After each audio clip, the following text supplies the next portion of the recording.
Janine Gutierrez masyadong na-amaze sa mga acting ni Jericho Rosales sa ad ng aktres. Masyado siyang perfect para sakin sa kabila nga ng pagkumpirma ng aktor na si Jericho Rosales ng kanyang panliligaw kay Janine Gutierrez. Nailahad din ng aktor kung gaano ka-genuine na tao si Janine at talagang malaki ang respeto niya dito dahil sa mabuti din nitong pagkatao na talagang nagre-reflect sa tuwing sila ay magkasama.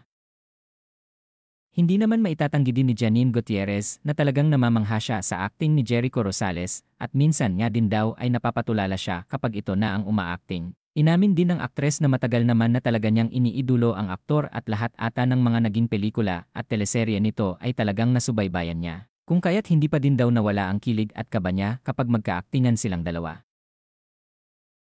Sa kabila ng dating rumors, hindi pa naman nag-open up si Jericho Rosales kung positibo nga kaya ang panliligaw niya kay Janine, ngunit dagdag pa niya ay hindi niya naman daw ito minamadali. At talagang ini-enjoy lang muna nila ang company ng isa't isa at talagang masaya sila kapag magkasama.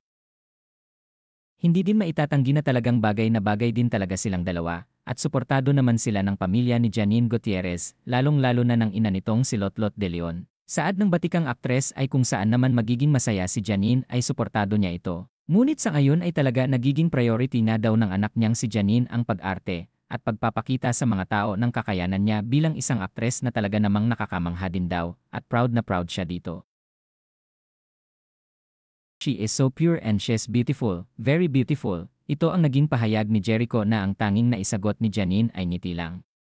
Sa ngayon ay masyado nang nagiging intense ang kanilang aktingan sa primetime serye nilang Lavender Fields at mas lalong tinututukan ngayon ng kanilang mga tagahanga. At saad pa ni Jericho at Janine ay mas marami pa nga daw ang pakaabangan dito lalong-lalo na sa mga susunod na araw.